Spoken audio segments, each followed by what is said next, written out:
I've been thinking about the ground beneath my apartment. 4 floors down, further beneath the foundation, holding me up. My whole building, my neighbors, that ground, I miss it.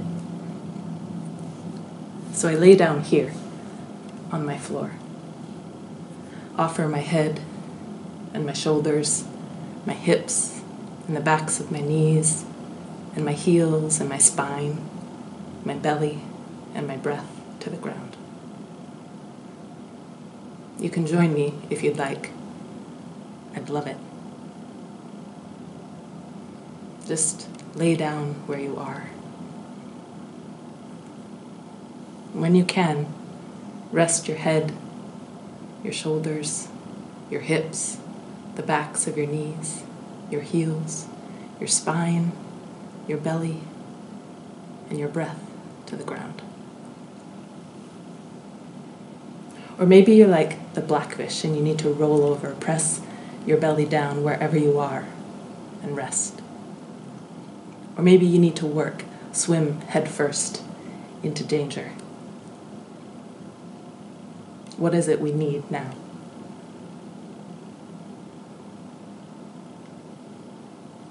I lay down in Lenape-Hoking most nights, homeland of Lenape people. I come from Yupik Nuna, land, place, soil, earth, though I've never lived there. I grew up in Denina and Kanaitsi land. I try to always know where I am, who I'm with. I am on Manhattan in New York City during a pandemic with you. Wherever you are is somebody's land, to the roots, all the way, to the bones, all the way, beyond owning, owning, owning. We are always forcing, removing, dislocating, occupying, fleeing, forced, removed. What is it to know what we need now? What is it to know whose land you occupy? What is it to change how and if you do? I think of how, when I can, put my hands and knees on the ground again, I can crawl and squirm and fly and move bit by bit across land, across streets, each bit of ground connected to the next bit by bit by bit, beneath oceans, beneath rivers, up their banks, up mountains, across fields, to you, me. I like this bit by bit by bit to you. And I think of us who have and do on foot and knees and wings and fin traverse via magic or force or both deserts, trails, plains, seas.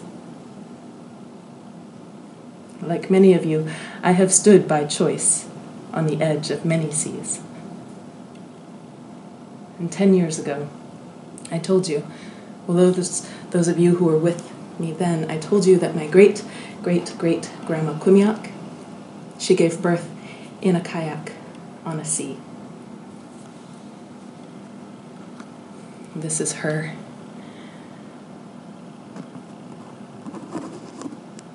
And her daughter. And her daughter's daughter. And her daughter's daughter's daughter.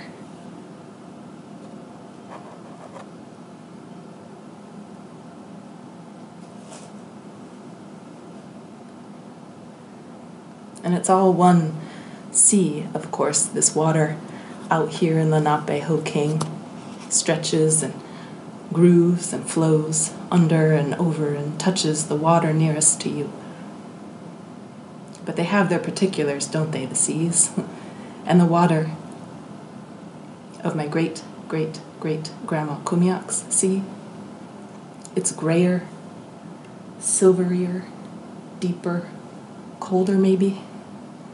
It looks that way, that deep blue, silver gray pulls light into it, holds it, the light, churns it, offers it back to the surface via fish and whale, walrus and seal. That light in their fur, in their eyes, in their skin, in ours.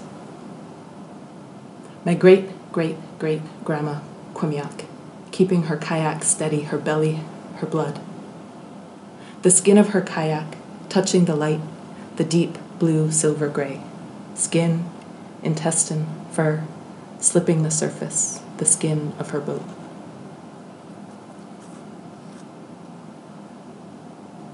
I've heard that holding boats, small lightweight boats like kayaks and shells, the ones crews of rowers row, scull, or sweep.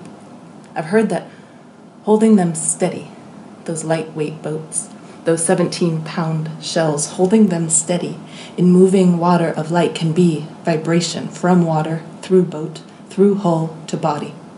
A vibratory hum that comes sudden as you move oar and arm and back and body forward and pull through skin and stuff of this not weightless but much less weight than you, certainly, between hull of lightweight carbon fiber, or in my great-great-great-grandma Kwimiak's case, not lightweight carbon fiber but skin and intestine and wood. So much less weight between you and the water than either you or the water. So the hum of the forward and pull, my great-great-great-grandma Kwimiak's arms and back rowing her, sweeping her, sculling her away from an island toward a mainland. I've heard this hum comes from nowhere, appears more or less, and that reaching for it, grasping it once it appears means it goes straight away. And the hum itself, well, I have not kayaked myself across the Bering Sea, leaving my island for a mainland. But I have lay on my back, and I have stood in that sea, and I have run and pushed my own spirit through form, through my own body, as if to imagine what that hum might be. And maybe the water beneath my great-great-great-grandma Kwimiak, or maybe the silver gray blue light in the eyes and the skin and the fur of the fish and the whale, the walrus and seal. Below the skin and intestine and wood of the hull of the kayak, my great-great-great-grandma Kwimiak held steady as she moved her daughter through from one world to the next. Maybe it held steady because maybe they helped hold her steady, hold her weight, so much more weight than the skin and intestine and wood between them and her. Maybe they held her kayak steady, not with their bodies as she moved forward and pull, but maybe they hummed and looked up as she stopped forward and pull, and began instead her hum and her push and her scream in the blue silver gray. All that weight she held and moved, her holding steady on the sea with her arms and the weight of her pain, and pushing and full flushing joy. If there were time and space for that, joy. And fear there, a wave there, a tip, a moment, a grasp, the hum completely gone, undone. So maybe this is where the blue silver gray light in the eyes of the fish and the whale, the walrus and seal held her whole steady, so that her arms and legs, belly and body and blood could bring Annan into this world. Perhaps the fish and the whale, the walrus and seal gave more than human hands and words and breath could have, as my great-great-grandma Annan moved from her world into this world in a kayak on the sea. With her mother Kwimiak holding herself and her kayak and her birth in the resounding hum of fish and whale, walrus and seal, blue, silver, gray, moving forward and pull and seeing only sea. When my great-great-great-grandma Kwimiak reached down to pull my great-great-grandma Annan forward through from one world to this one, when she pulled her daughter and her daughter's cord and her daughter's placenta forth, she brought more worlds with her than one. As she pulled her daughter and her cord and her placenta forward, she also pulled me, my little niece, my nephew, my brothers, my dad, my auntie, my uncle. She brought little Emil and my grandma Hannah and all of Grandma Hannah's sisters and their children, and their children's grandma, my great-grandma Lena, Grandma Hannah's mom, who loved red geraniums and playing solitaire, who chewed snuff and knitted scarves, and whose house was pulled forward one year on a river held again below by silver-gray, blue light, and ice. Kwimiak pulled us all forward with her into her kayak, so much more weight in her kayak than the skin and intestine and wood of the hull. So many of us with Kwimiak on that sea. Imagine my great-great-great-grandma Kwimiak giving birth, holding her kayak steady. Imagine the vibration and hum from her body to the sea. Imagine she stops forward and pull so she can pull forward us. Imagine seeing only sea and pulling forth your daughter from one world to this one, and then holding her alone on the sea. And holding too the weight, so much more weight than your own. Generations of daughters and aunties and grandmas and uncles and brothers and sisters and nephews and cousins, so far more coming. Still pulled forward from one world to this one, called by the hum, the steadily held hull, those eyes and light and the skin and the fur and the gray silver blue. She pulled us. She moved us. Over sea, over river, over bay, sudden the need. I don't know how long it took.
When we can, we will make our first movements.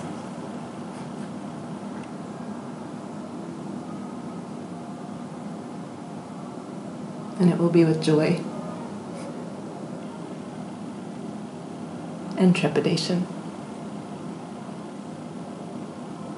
As much as us humans avoid trepidation, it is without our fault. We have been told to fear. And so we will take a deep breath. And we will know we are prepared because we have been practicing all these days. Pressing our bellies down to rest, swimming headfirst into danger, sending love and care to each other, to the trees.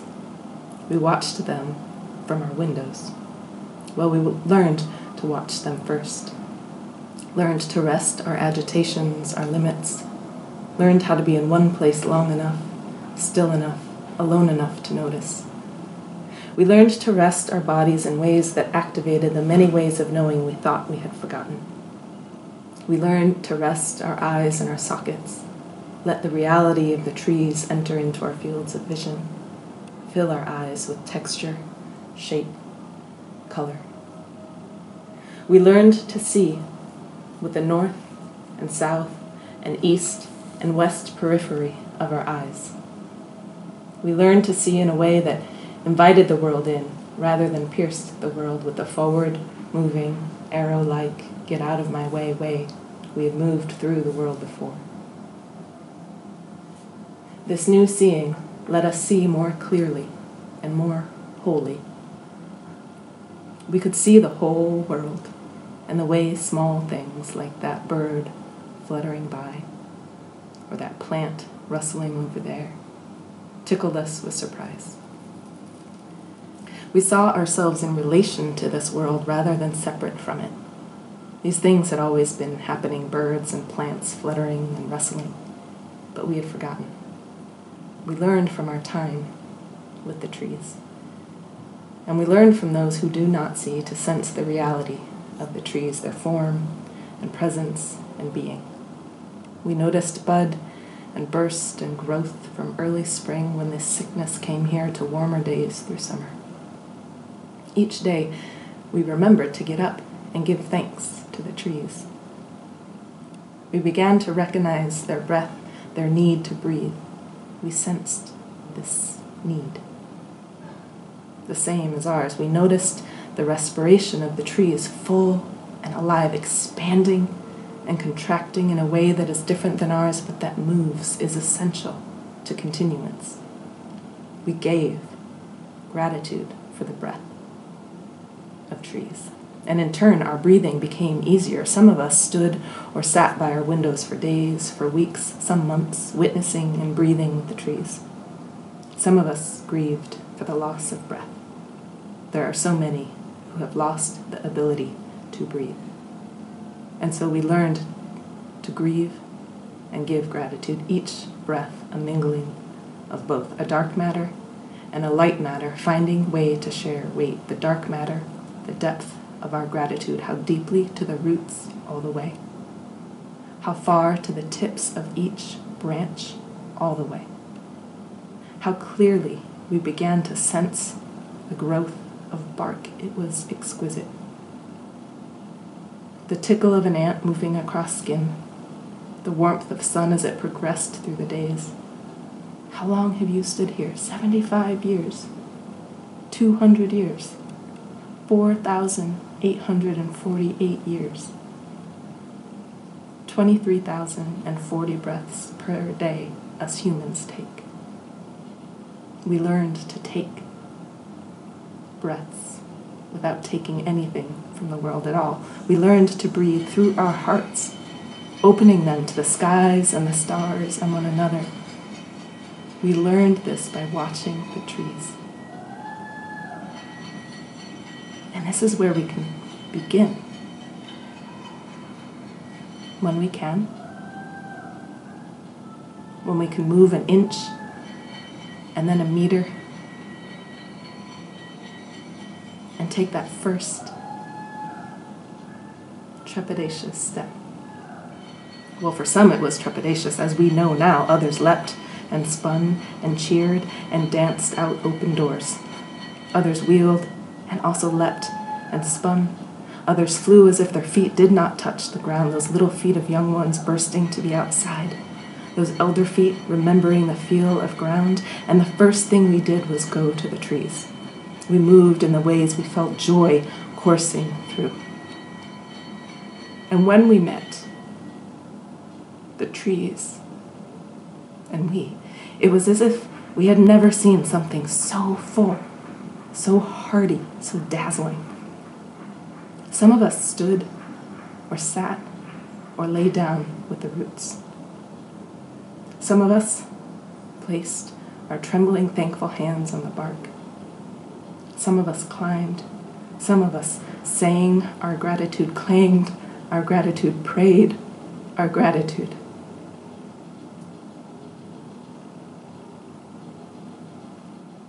Said words out loud, or gave stories, or cried, or silently said thanks. There was purpose to this time, a way to begin again,